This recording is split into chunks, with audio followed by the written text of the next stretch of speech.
All right, welcome everyone to the August 6th SwingTrader status update. I'm Chris Gessel, Chief Content Officer of Investors Business Daily. And with me today is my good friend and colleague, Mike Webster. Mike, how are you doing? I'm doing well, and we already did this once, so we got a good practice in underneath our belt, so all is good. Yes, had some technical difficulties. Our apologies for the delay, but let's get into it, Mike. So a lot has happened since last week's update. Yeah, so why don't we pull up the S&P and we'll kind of walk through and just kind of do a recap of what's happened since last Tuesday. So last Tuesday we had raised some cash and we had transitioned into all ETFs going into that big risk event of the Fed because we didn't know which way it was going to go, and there was no way to know until you had that.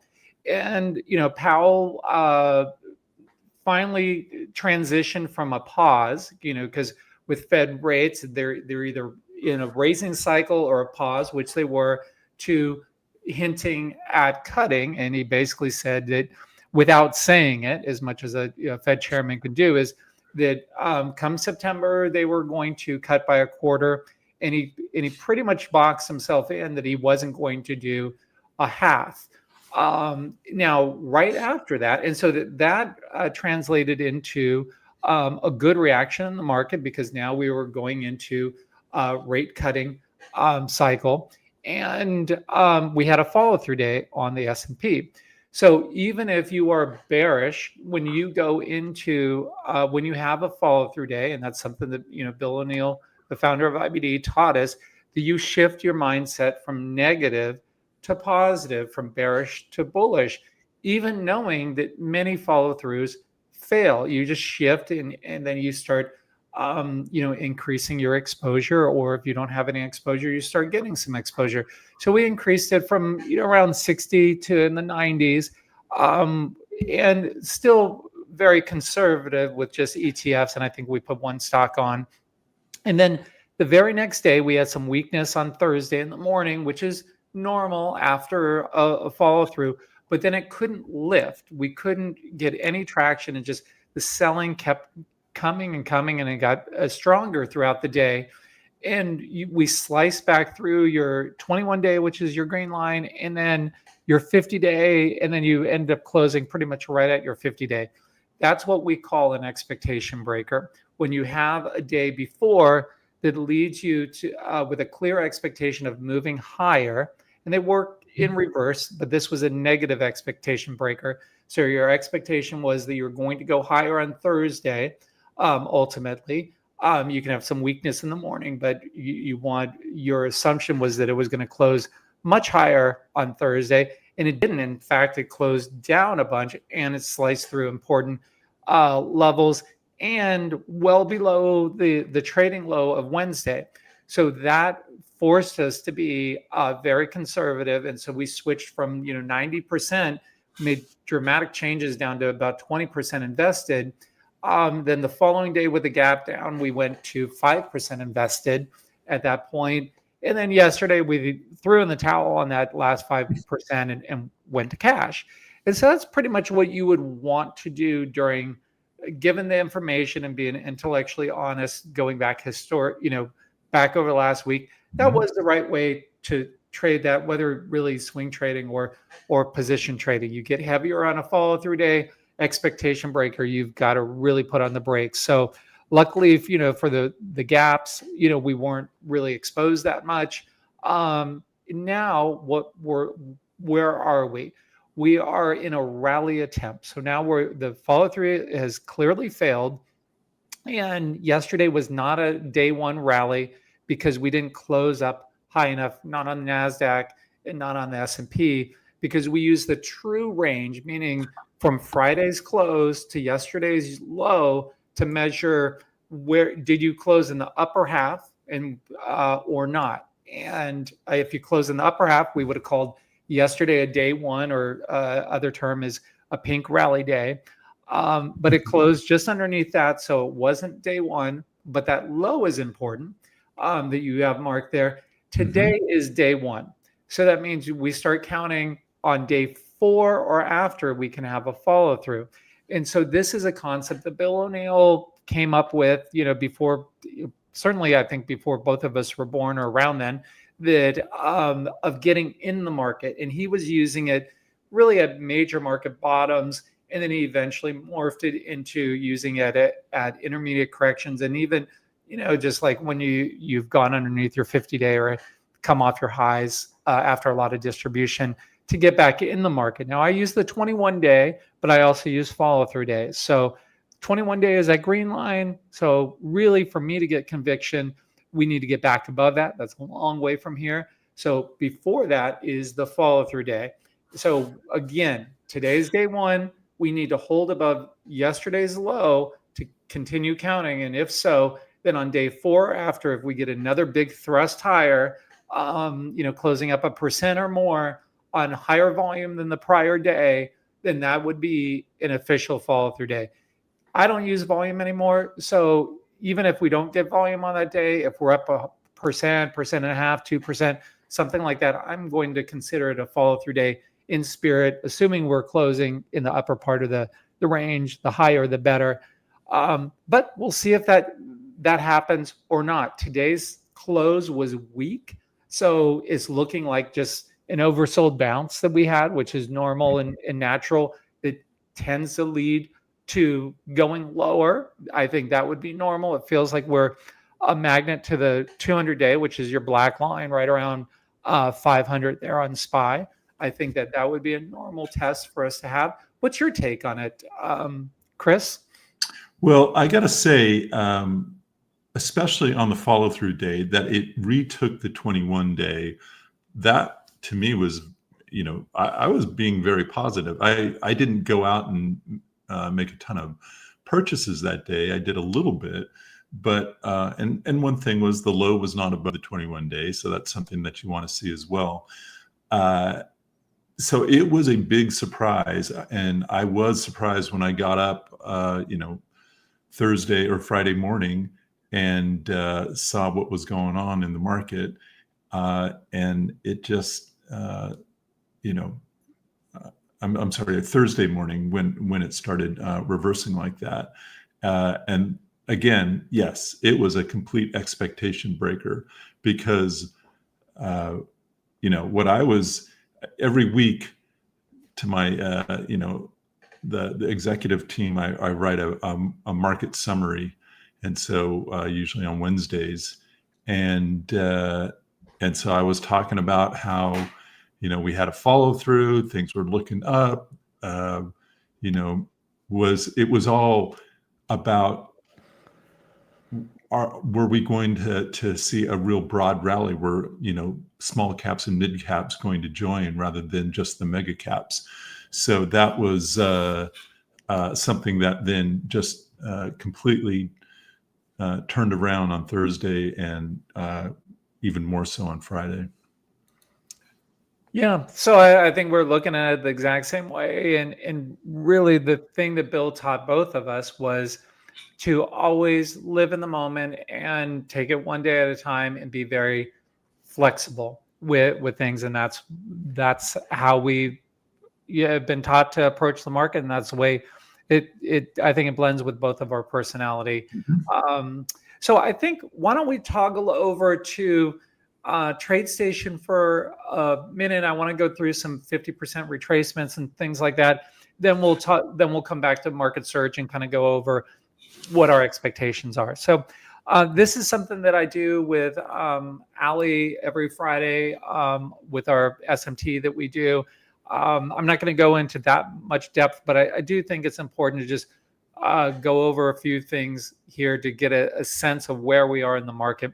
These are the regression lines that I use. This is on the S&P 500, and the regression lines are April 22nd, and I go out 50 trading days to July 2nd. This is a way of knowing a trend and knowing when you're out of the trend. And this is a 3/4 and 1 full standard deviation above and below that regression. The regression is a white line. And What it does is it tells you when the character has changed. Now, obviously, you would know when the character has changed by looking at your stocks, looking at your account and things. But sometimes just having something like this on there that's just, not black and white, it's red and green, that really tells you when you're outside of normal. So on July 24th was when we became outside of normal. That's when we fell out of the regression. So we knew that trend was done, and that was in the books. It was last Wednesday. Here was your follow through day on the 31st. That was where we weren't necessarily thinking we were going back into that old trend, but that we might start a new trend. And that is what, can happen. And frankly does happen. So then this was our expectation breaker. So this is the regression. We're not going to go into the NASDAQ on that one, but I just wanted to show that to kind of point where we're at. Now let's go over some 50% retracements, because 50% retracement is a big part of how I look at the market. And I talk about it all the time. And you can use a 50% retracement on a 5-minute chart, and you can use it on a monthly chart and everything in between. And the concept is, when you break out, it works in both ways, on the upside and on the downside. When you make a move up, that it's normal and natural for it to come and give back half of that move and then continue up higher. Same thing when something is falling. It can fall down, let's say 10%, and then bounce up 5%. And that trend has not changed yet until you start bouncing up more than that 50% retracement. So it's a big part of how I look at things. So we're going to look at it in a few different ways. One, this is a daily chart of the SPY, and we've got the July 16th high on there, and then we have the low that we set yesterday. So our midpoint, or 50% retracement, is the 537.72. So while we're underneath that level, we're in a position of weakness. The market is still not strong enough. Of course, if you wait until you get back above that 50% retracement, you're going to miss the entire bounce off of the bottom. But we're not bottom pickers, but you just want to know the health of the market.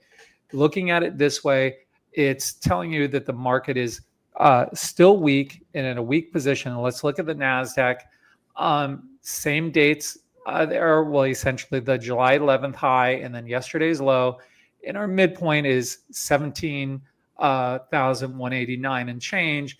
And we're nowhere near that level yet. Do you have anything that you wanted to add on this one, Chris?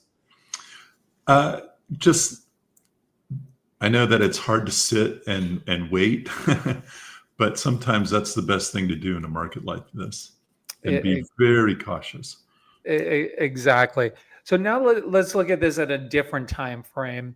We're going to we'll start with SPY, and you can break, this is an art. So there's some basics of, breakouts is a place where you'd started up to a peak. That's your kind of cookie cutter way of doing a 50% retracement. But there's other important times. So on this one, I'm using Thursday's high as an anchor point and yesterday's low. Yesterday's low is what you would always use for your low in this case. And then I'm also using Friday's high, or Friday's close, and yesterday's low to give you a different retracement. And we're going to look at this on an intraday basis just to have it make a little bit more sense. I'm using a 65-minute chart on here. And so up here, this is Thursday's high. Down here, this is yesterday's low. The midpoint of that from Thursday's high to yesterday's low is right here at 532 and change, that red line. So we're underneath that level. Until we start trading above that, we're not going to have the confidence with a follow through or not a follow through to really get heavy in the market.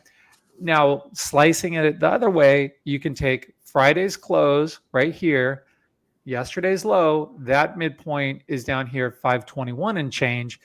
We came down, at the end of today's session in the last hour, down to that level, but stayed above it. So in the very short term, now in after hours, where, from what I'm seeing is we're down, but at least on a closing basis, we were able to stay above that. So that's little baby steps, but really we want to be up here before we have even a little bit of confidence in this market. And we'll just toggle over to the composite, which is going to tell you basically the same thing using the same data points. For the midpoint from Thursday to yesterday, you're looking at 16,700 and hard to read, 90. And then on this one from Friday's close, using yesterday's low, it's 16,246 and change, which we closed above. So really, you want to simplify this on NASDAQ, you want to be trading over 17,000 before that that you're in a position of possible strength. So that's all I had on these. This is how I like looking at things, and always just asking myself, is this normal and natural, or are things changing? Now, since we were able to get above this area today, we did start nibbling. We put 2 tiny positions on, 2 half positions, so 5% each. So we're 10% in the market, because we didn't want to be totally frozen, especially if we were to continue rallying. We wanted to have a little bit, dip our toe in the water, but we're not going, unless we start making progress either in the market or with those positions, we're not going to get any deeper than that. And that's all I had on these, on the trade station. So we can stop sharing this and go back to Market Surge if you'd like. All right. Where would you like to go now, Mike? Why don't we look at 3M? That's one of the ones that we put on today. Okay. And I did end up, after we have to wait 30 minutes to be able to buy something once we put it on. So I did buy a position in this. And so these are the types of names that I'm looking for right now. Kind of slow pokey names. Let's go to the monthly on it.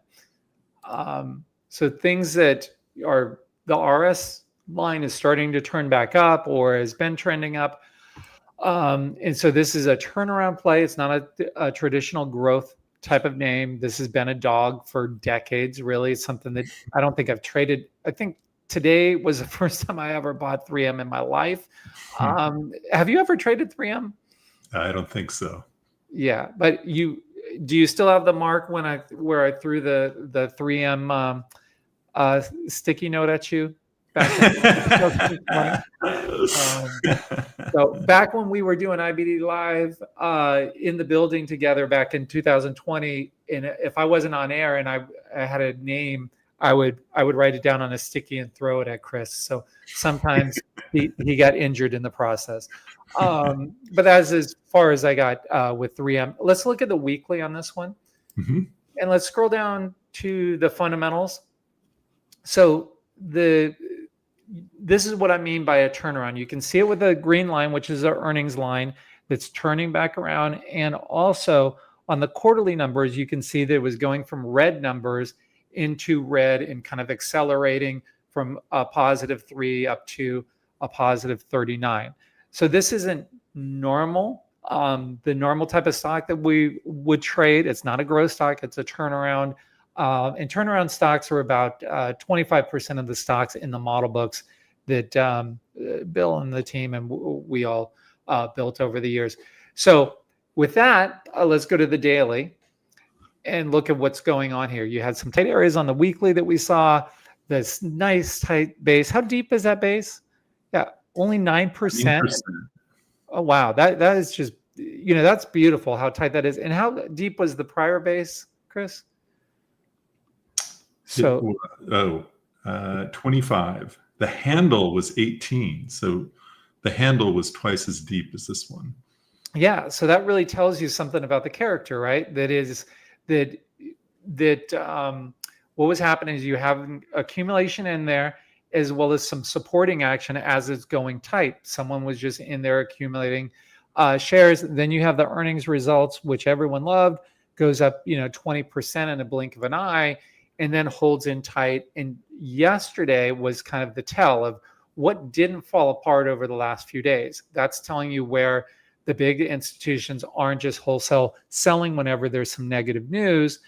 So we already know, just kind of like if you're playing poker, you know that, if you can pick up on someone's tell, it's the same thing in the market. Yesterday's action of not going down that much, plus having an upside reversal, it was really a tell in there. So it was one of the first things that we wanted to put on. And you know what? We might be wrong on it. We probably won't let it go below yesterday's low. So again, we're just trying to nibble here. And that's the type of things we're going to be doing. Just little baby positions. Besides selling the last bit of the home builder ETF that we had on yesterday, we had a 5% position on it. We sold it after it bounced a little bit in the morning and just wanted to sit and wait. So today we wanted to just test the waters with a couple, this one and another one. So we're 10% in. And again, let's go back to SPY. Until we can start trading above those 50% retracements that we went over, and really, trading in that range there, that until we get there or have a follow through or both at the same time, ideally, we're going to just stay light. If we get stopped out of these trades, we might just stay in cash for a few more days and wait for some beautiful setups to happen. And so that's kind of how we're looking at things. So sometimes you got to, put the throttle down and go for it and be very aggressive. And there are other times where you need to be conservative. And this is the time, in my opinion, to be conservative, because we don't predict, we interpret. And right now the market looks bad and is acting bad. But if we get a follow through day, we will change our mindset, be bullish again, and trade accordingly. But for now, this is the part of the system that is frustrating, sitting in cash or sitting in large amounts of cash, but it's what you kind of have to do. What do you have to add to that, Chris? I'm sorry, I've talked too much. I tend to do that. No, I think the other thing is just the nature of this sell-off, and it didn't meet all the requirements that we call a vertical violation, but it was very similar. And because usually a vertical violation will start up there and then go through the 50-day and maybe down to the 200-day. So, but when you have a break like this is not something that usually gets resolved in a day, a couple days, or a week or two. It usually takes longer, and we just need to be, able to. There will be trades to make, but I don't think that it makes a lot of sense to go in super hard and try to guess the bottom, and because this can be a very volatile time. I agree. And do you want to just share with them the vertical violation, because it was something you came up with Justin, and maybe I think you were sharing with me earlier, maybe it was on IBD Live, the RSP, I think. You were saying it was right. like vertical, and so it might be new to some people. Yeah, so this is what a vertical violation typically looks like. Although, so an index is moving higher, and then all of a sudden, not too far from the highs, it starts selling off. So in this case, it was down 1%. Then 1.7%, and then for RSP it was down 2.36%. So that's a big hit for this index.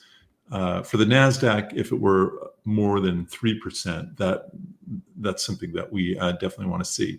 Now, the difference that we're seeing here is it was up 1%. Usually, what happens in these vertical violations is you sell off hard, and then you get maybe a tiny gain, definitely less than 1%. Sometimes it's, could be like 0.1%, something like that. But it just tells you that it's going to, typically take a little more time for the market to heal itself. And we've seen this a number of times. Now, the last one that we had was in 2020, and that was with right around COVID.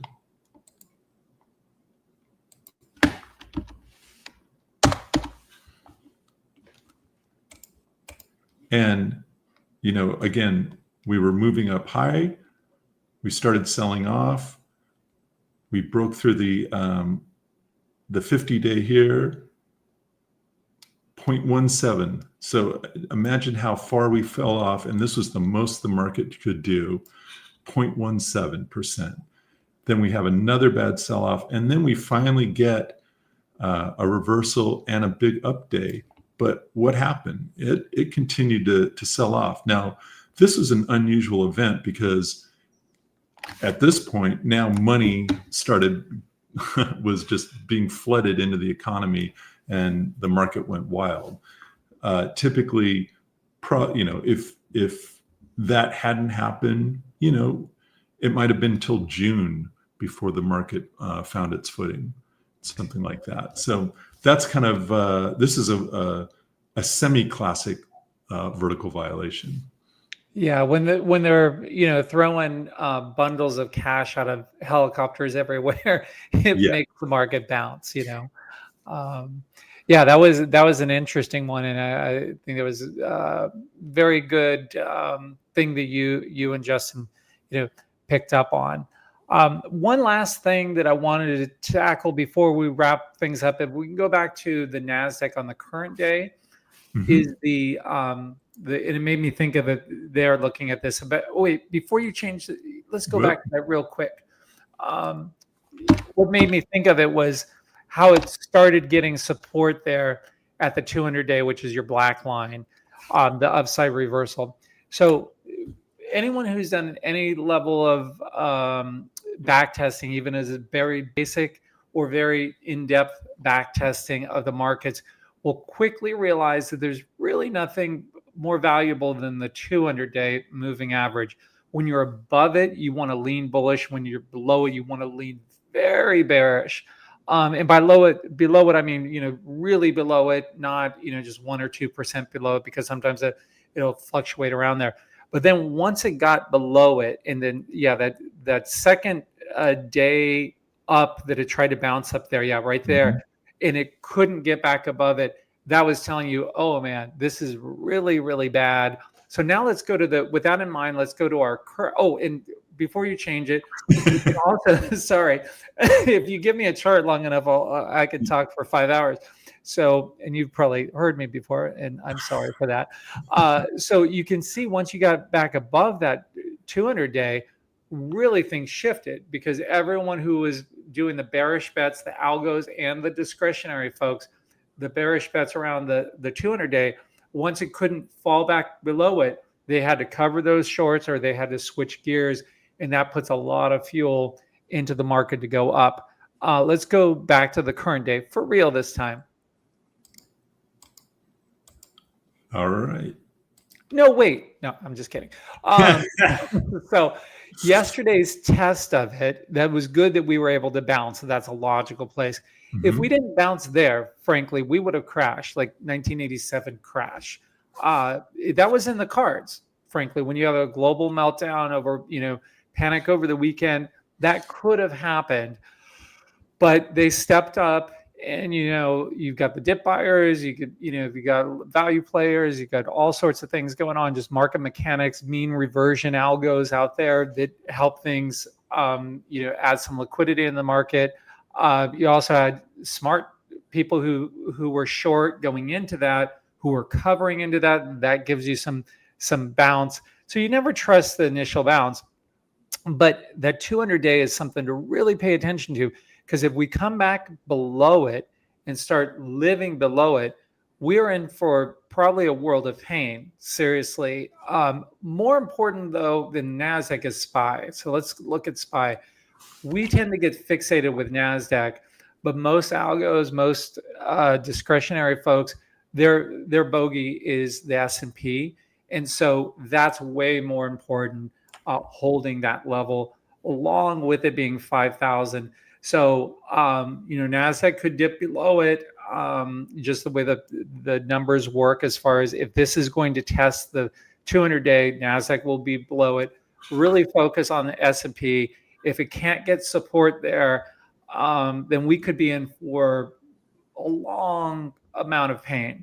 As long as we're above it, you still want to kind of lean bullish, because markets, just do this homework, go through historical charts and look for the action around on the major indices, on SPY and NASDAQ, how it acts around the 200-day, and you'll quickly realize how important it is.